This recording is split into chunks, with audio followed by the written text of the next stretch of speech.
This is the Jewish cemetery on Mount of Olive, and first of all, I have to say something when it comes to Jewish law.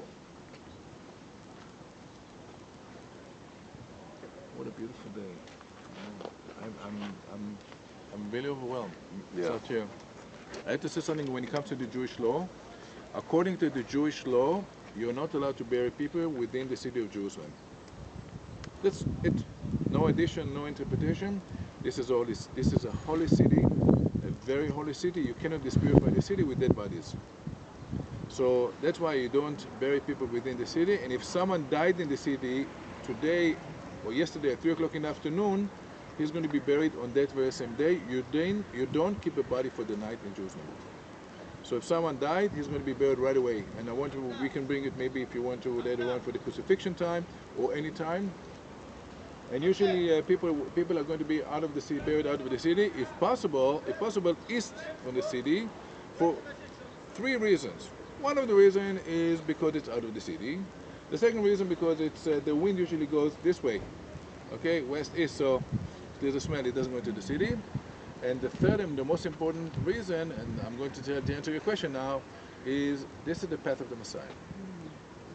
When the Messiah will come, according to the Jewish tradition, everybody who's going to be buried out of the city on the path of the Messiah, the same Palm Sunday path, is going to resurrect. Of course, the Jewish people are waiting for the Messiah to arrive. The Christian one said, he did already.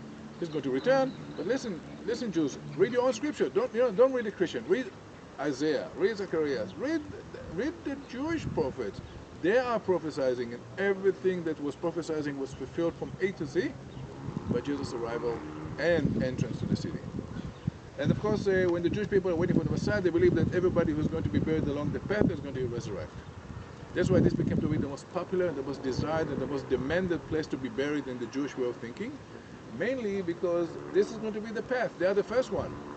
If you are buried in Toronto or Vancouver or Regina or New York or Paris or London or Belfast, it's going to be a while before your body is going to merge with your soul. You know how wide it's going to be? 40 years. We were 40 years in the desert. That's why it's going to take 40 years for the soul before it merges with the body. So that's why many wealthy Jews that live in Canada, in America, they said, okay, when we die, bury us in Toronto, bury us in Vancouver. When you get used to the idea that we are not around anymore, please take our body out and ship it to the Holy Land. We want to be buried over here because we don't want to wait those 40 years. And this is the reason why everybody who's buried in this country is going to be buried only with shrouds, and the Jews which are buried out of Israel are going to be buried in coffins. So they can take the body and bring it over here and don't leave any bones behind. And if you're going to look at those boxes, this is not a sarcophagus. Jewish people are not buried in that thing. We call this place nefesh, which means soul. This is the place where the soul is going to wait. So where's the body? The Jewish people are going to dig a grave. They're going to cover the body with shrouds. But they're going to put the body in the ground, and then they put the stone plate, and on the stone plate they're going to put a little structure which we call it nefesh. And the nefesh can be only here. So when you go to a Jewish cemetery anywhere in Europe or in the US or in Canada, you will never see that. You would only see the tombstone. So that's why this is a very desired place. Jewish people, when they go to a cemetery, they will never come with flowers. Why? Too much. So that's why instead of putting flowers, they're going to put stones on the tomb, which means, hey, we've been here, we thought of you, we miss you, you're in our hearts day and night, and to show you that we've been here, they put a little tiny stone on top. Which is very interesting, but Israelis like myself, when I go and visit my mother in the cemetery, I will never go without flowers in my hand. My generation, we put flowers. And this is, but there's a reason why they put the stones. And the reason is right behind that hill. Because on the way here, I stopped and I showed you how close is the desert. Remember? I mean, if I'm going to take a body, cover it with shrouds, put it in the ground, put some soil on top of it, you know what happens at nighttime? The animal will come, the coyotes, the foxes, they're going to dig the thing, they're going to take the body out and disappear. So it was very common in the funeral of Jerusalem that after the funeral, there was a huge pile of stone, and everybody put some stone and put a little pile on it to prevent the animal to come. 20 years, the Jewish people said, you know what, let's put a concrete plate right on it, so now the animals cannot come, but the tradition of putting stones didn't change. And this is going to be, of course, very close to the path that Jesus did when he came from Bethany. And when I talk about Bethany, I have to mention one more thing. I told you that every time when there's a number in the New Testament, it has a Jewish meaning. Not every time when there's a number in the Old Testament, in the New Testament. And Lazarus, or El-Azar, he was very close to Jesus. He and his sister, I mean, I don't have to remind you. And one day when Jesus is going to be in the Jordan Valley, a messenger is rushing and says, Rabbi, stop everything you do. Your best friend in the world just died in Bethany.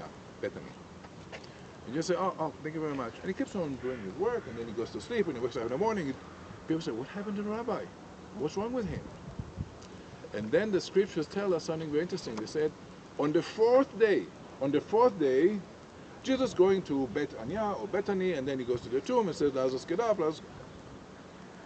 If you read the scriptures as they are, from the Christian point of view, it's a very nice story. It's a very powerful miracle. But if you know the Jewish roots of Christianity, you should know the Jewish people, when they bury the dead people, the soul stays around the body for 3 days, watching, guarding the body. So when Jesus heard about it, he said, I'm not going to come when the soul is there. I'm going to come when the soul is left. And the miracle is huge. So this is two different aspects how to look at the story. And again, I have to tell you that every Jewish cemetery, no matter where you are in the world, and here as well, you're going to see that the people are going to bury the body with the shrouds, with the feet right here, and the head is here. And you can come and say, okay, Roni, with all the respect, why the Jewish people are putting the smelly, stinky feet toward the holy city of Jerusalem? And the answer is for resurrection day. Because if my feet is over here and my head is over here, when the Messiah will come and whoop, I will resurrect, I'm facing the city of Jerusalem. And then all I have to do is really to walk toward the city and I'll say, excuse me, anybody knows where Jerusalem? Like that I'm facing the city. And every cemetery in the world, which is a Jewish cemetery, the Jewish people are going to face the city of Jerusalem when they resurrect. I mean, from Toronto it's going to be a long walk, 40 years, but from here it's going to be 20 minutes and you're right at the temple area. Capiche? Roni, how far from Bethany was Jesus? Like how far? 5 minutes. Up the hill and down. It would have taken him. It would have taken 20 him. minutes. Taken him 20 minutes to walk there. Half an hour. That's it. Very close. Walk from there Out of the city. Well, out of the city. When he was told that Lazarus had died. No, he wasn't. He wasn't in Bethany. He was in the Dead Sea area. He was most likely okay. in Jericho. I can't remember what the scripture said. But took him a day walk, half a day walk. So Ronnie, the body is underneath. Underneath. And that little box represents where the soul is existing? No, what box? Well, the little opening. With the above. Once a year, the Jewish people remember the dead people. Once a year. Let's say my mother passed away on March 30th. So every March 30th, I'm going to buy a candle, call it the candle of the soul, and I'm going to light it. I do it at home. Some people like to do it in the cemetery, so they open a little opening over here. And the reason why, can you feel the breeze coming this way? Yeah. And because the breeze is coming this way, the opening is going to be always opposite to the wind, so it won't be turned off by the wind. And of course, this candle is going to burn for 24 hours, represents the soul of the man and the woman that are not with us anymore. And we call it the candle of the soul, candle of remembrance. And this is what they're going to do, and I'll talk about it more when we're going to go to Yad Vashem, to the Children's Memorial, and then we're going to emphasize more. But this is the idea of the soul represented in that box, soul waiting to be reunited with the body when the Messiah comes? Yes. Okay. According to one tradition, nobody knows. Yeah. That in order to know where is the soul, I have to refer you to something we call it Kabbalah. Mysticism of Judaism. And that's many answers to the question, because I have no idea how to answer it. Okay. Are people still buried here? Yes. Because this is so desired area. This is such a beloved area. This turned out to be the most expensive real estate in the world. $85,000 for each lot like that. $85,000. You can buy a house in Canada for 80. Can you still? No. 85. Hardly. Maybe the same size as that. No. I mean, this is 2 square meters. Okay, 2 square meters. I mean, you can buy $85,000. This is insane.